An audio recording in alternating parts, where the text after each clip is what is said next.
We're at Stansifer Radio Company, and my grandfather started this 1944, and originally him and his brothers started Full of Pep Appliance, him and two of his brothers. When radio came out big, my grandfather split off, started Stansifer Radio, 1944, like I say. That was on Prospect Hill over on Rogers Street, and they had a duplex. The business was in one side and they lived in the other side. And he bought this property here in 1953, built the building you see now, and been here ever since. Still in the family. I have a picture here if you're interested in looking at it. This here is my grandfather. This was his two brothers. And that's a newspaper clipping from back in the 30s. So they've been entrepreneurs in this area for quite a few years. And the business has changed a lot through the years. Of course, radio's not the repair business it was. We graduated into the TV repair and covered most of southern Indiana, delivering parts to TV repair shops everywhere. And that basically carried us through the 50s, 60s, 70s, 80s, and even into the 90s.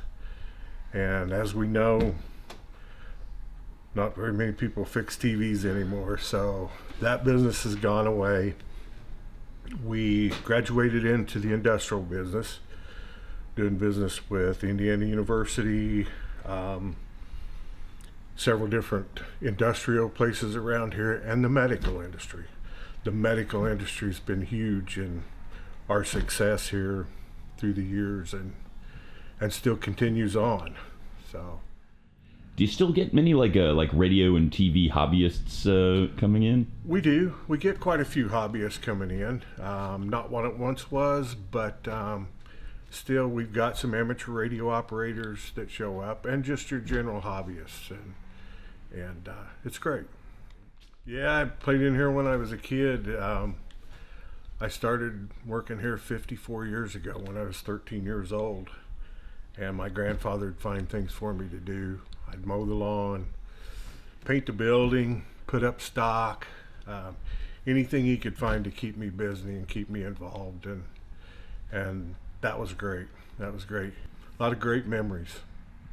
That's why I'm still here. That's why we're still going. My mother worked here. It was her dad that started the business.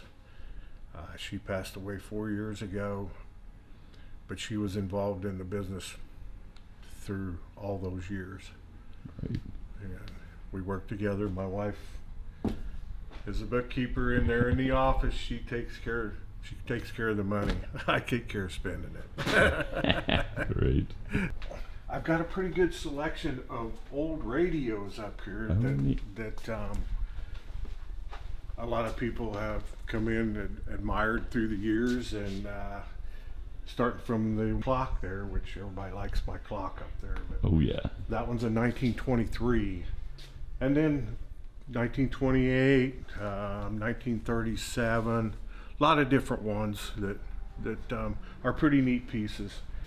Like you say, a lot of things have changed through the years. That shelf right there and the back shelf back there used to be all receiving tubes to fix your TVs with. As you see, none of that exists anymore. You can take a look around. We got a lot of different parts. We got a lot of different cables, connectors, lamps, relays, fuses, capacitors, resistors, just you name it. I think at last count we had 28,000 part numbers. Nice. And that's a lot. That's a lot. That's a lot. Yep. We do sell wire by the foot. We've got it all spooled up, and I know it looks a mess back here, but a lot of people don't need 1,000 feet of cable whatever you need is, we'll try to supply it for Yep. you. There used to be stereo equipment all around the room in here, and you could control everything from this old panel right here. If you wanted to hear an amplifier, Oh, neat. you'd push the button. If you wanted to hear an accessory to that amplifier, this button, any set of speakers, you could do the whole thing. Just stand right here and turn everything on in the room. It's pretty neat. Cool. My grandfather's design here Wow. too. So I got this stereo right here that we still listen to every day. What about you? What do you enjoy most about Spirit 95? That was my graduation present from high school in 1976. Wow. Great. A lot of old stuff in here, including me. The crystal radio was the first like circuitry thing I ever messed with, and it's like this bunch of little wires and stuff and a crystal. You can, I mean, pull in radio signals. It's pretty cool. That's a pretty good start in electronics for most young kids. Well, I would like to say thank you for the community of Bloomington and others around the surrounding area that's kept our business thriving through the years. So we appreciate each and every one of our customers, and always good to see you come in. So, thank you. Hi, my name is Dave Lindley with the National Free Flight Society. We're here today at the beautiful West Baden Resort, flying a sport we call indoor free flight. It's a pretty simple concept, a rubber band powered airplane. Some are very large, some are very small, but they're all very light. The heaviest airplane you'll see fly today weighs 3.1 grams, which is the weight of a US penny. The bigger ones you see are actually lighter. They are the international class, and they weigh about 1.4 grams. And in this room today, we have the current world champion, Brett Sanborn, and we have 4 previous world champions in this room flying today. Well, like it says, you got to get some balsa wood and some good mylar film. My guess is like a hobby shop or something. So we actually fly all over the world at big, voluminous buildings like this. The West Baden Resort is very nice for us because there's so much area in the round. But we fly in old blimp hangars around the country. In December, we took the U.S. team to the World Championships in a salt mine in Romania. So 800 feet underground, but the cavern height is 185 feet.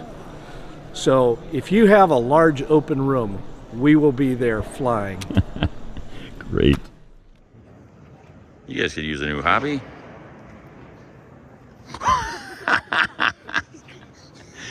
It's like cut up in the like, oh, it's gonna hit me in the face. Is that you, Andrew? Look out, buddy! Ah!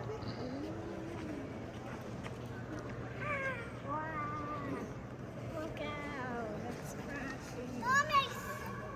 Look out. Look out, guy!